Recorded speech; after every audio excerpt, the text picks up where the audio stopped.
sometimes there's that misconception in an inverted flips class that I have to take every single lecture that I do and I have to put it online, and when I come to class, I've got to completely redo what I'm doing. You don't have to do it that way. It doesn't have to be a video. It can be a variety of other things. You don't have to flip 100% of your class. In our freshman engineering course at Texas A&M, we started inverting 30% of the class. So this year, it's about 60% inverted.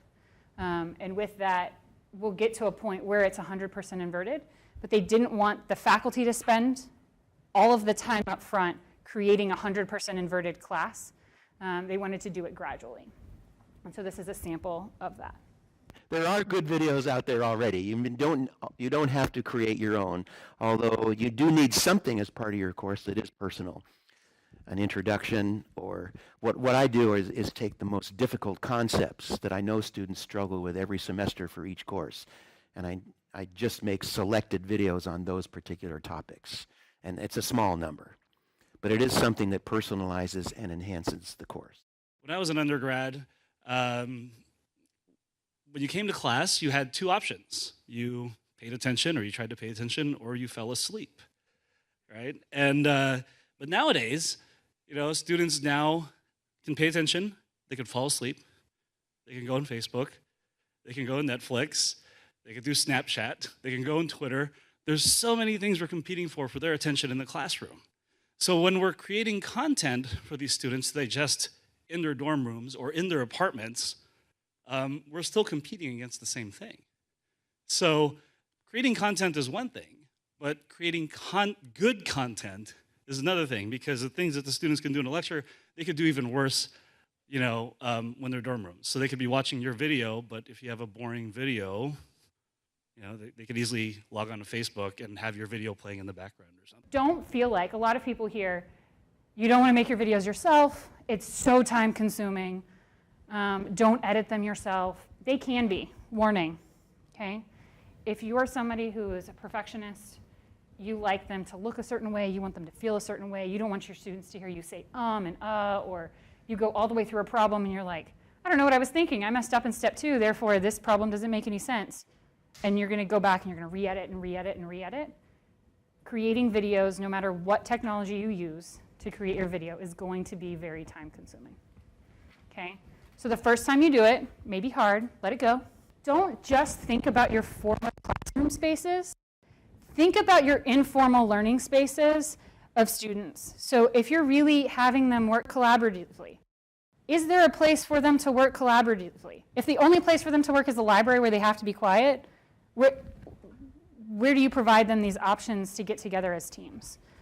Not everybody has a big kitchen table in their apartment where their whole team can come over. So really looking at both your formal spaces and also your informal spaces to facilitate that learning process. As with other instructional choices we make, the decision to use group work must be purposeful. The design, structure, and parameters of the group work should align with those purposes. That's in it in a nutshell.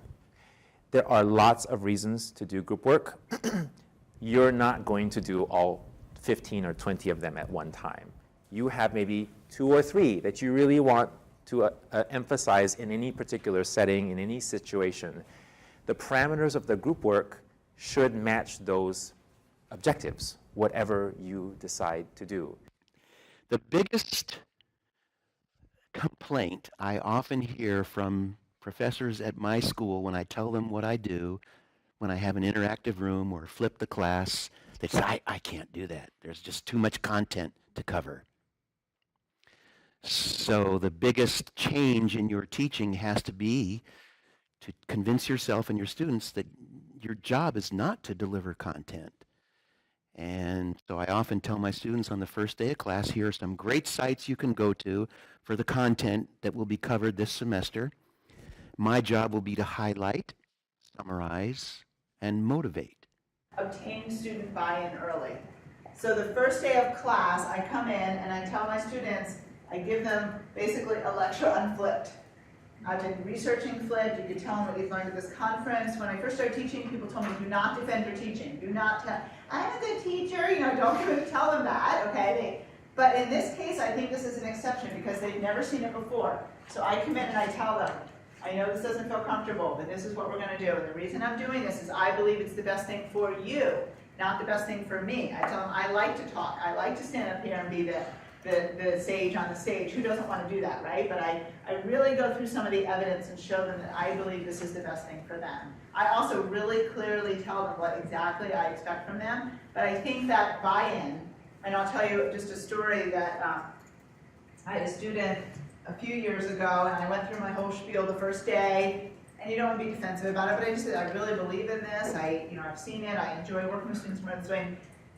He came up and, I just think that you want us to teach ourselves. First of all, it's not a bad idea, but anyway, right? I mean, there's something about lifelong learning, but I said, I can appreciate that you feel that way. I said, but I just, and you are welcome to believe that. However, I'm actually going to be there to help you more, because the way you learn is when you get stuck. That's when you need the help, right? And so you're going to get stuck working on in-class problems, and that's when I'm going to be there to help you. See, where you need the most help is on the homework. I'm not there, but I will be now. So I said that to him, but I said, but you're welcome. We have 2 sections, and so another faculty teaches it traditionally. I said, you're welcome to switch. I mean, whatever you want to do. I understand it's not for everybody, but I told him that, and he stayed in it. And that semester we were doing a lot of this research. We had focus groups and stuff, and so obviously I wasn't in the focus group, but when I got the quotes back from the focus group, I was like, do I know who that student is? And my student who's running the focus group's like, like that's supposed to tell me. But it was and let me say, he flipped. So he was like my biggest fan after that, not but the flipped classroom's biggest fan. I didn't think I was gonna like it. It sounded terrible, but it's actually great, right? So I do think that, but you've got to say that early on, and then be okay with people saying, I'm nervous, and say, I know you're probably nervous about it. This is something new. Let me assure you it's gonna, and that kind of thing. I think really important to do that early on. And what structures can you put in place to make the flipped classroom work for you and your students? I think the biggest one that often gets ignored is to sell them on what you're doing and why you're doing it, because it's not traditional, is it? You will have students that resist. You will have students that say, you didn't cover this and it's on the homework and the quiz. How am I supposed to get that right? But like you in your syllabus, you have to warn, it's called stealing their thunder, right? That's the name of it. You have to explain to them ahead of time what you're doing and why you're doing it. And then maybe not unique to team-based learning, but one of the aspects of team-based learning is that you can actually work on these soft skills without cutting contact. And by these soft skills, I mean teamworking, problem solving, critical thinking, communicating ideas. Teams can actually accomplish more than the individual, and we'll see that a little bit later, and I've got data that shows that as well. That as a team, this, even just within your classes, you see this, that a problem a student couldn't solve by their own, say in a particular amount of time, together with another student would probably be able to do it because they are working together, they're sharing information, they're sharing knowledge. And teamwork makes learning fun, right? It will be fun in the classroom. So I guess, my hypothesis was you have a student who, okay, you lecture, they go home with the homework, they get totally stuck. What happens when they're stuck? I can't do this. I'm terrible. I don't belong here, right? And this thing just starts going. Okay, if they're in class, I can't do this. What's going on? I can't do this. Okay, draw I see, right?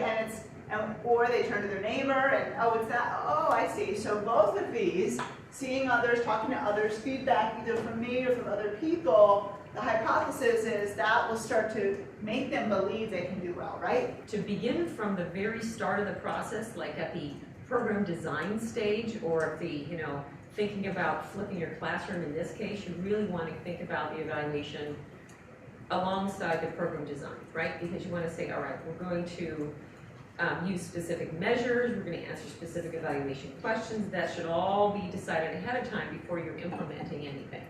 So here's the interesting thing, right? You're saying to the students, I'm putting it on you to learn, right? But then if I'm doing that, then I need to tell you what you need to learn. So you need to scaffold that a little more than you would if it was a traditional course.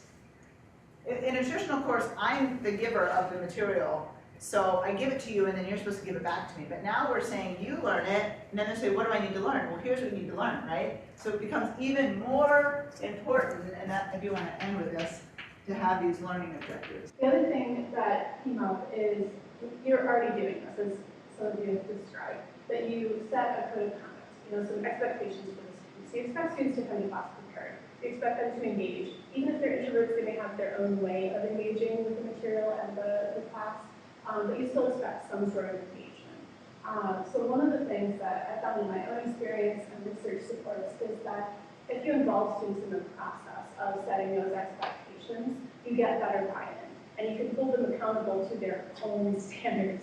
So if you ask students, what is it going to take for you to be successful in this class? They'll be honest, they know they need to do their homework, they need to do the reading assignments, they need to come to class prepared and engage in the activities that they're asked to complete. And then if you ask, what do you expect of your peers, they're going to say, I expect the same thing. And so when you flip a class, a lot of the time students are approaching material for the first time outside of class. So it's very important for them to engage in whether you're doing video lectures or other readings, that they do that preparatory work so that when they come into the class, they can engage in the activities you've planned for that day.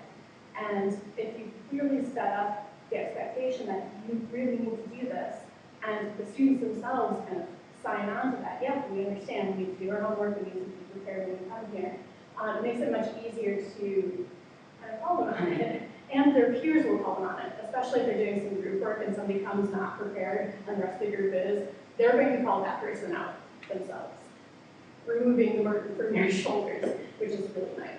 One of the things that I did pre-flipping was I created video solutions to homework problems. Students, in class would say, we want more examples, and I'd say, you're not going to get them. So I created videos of me solving problems. It was better than the typed out solution because you can tell them why you are doing something. So I'm reading the problem statement and I see this, and that suggests it's not normally distributed, so I can't use the normal distribution, and they might see where the numbers come from. If you don't have the time to do it, and you have a grad student, have your grad student do it. If you don't have a grad student, have the students in your class do it. Have them create the videos. After a couple of years, you will have a huge library, and students will think that they are awesome. So that there's lots of different ways that introverts prefer to get their participation points, and thinking quietly, actively engaging but not necessarily speaking would be helpful. And also online participation is much easier for introverts. They can think things through before they type in a comment and help out.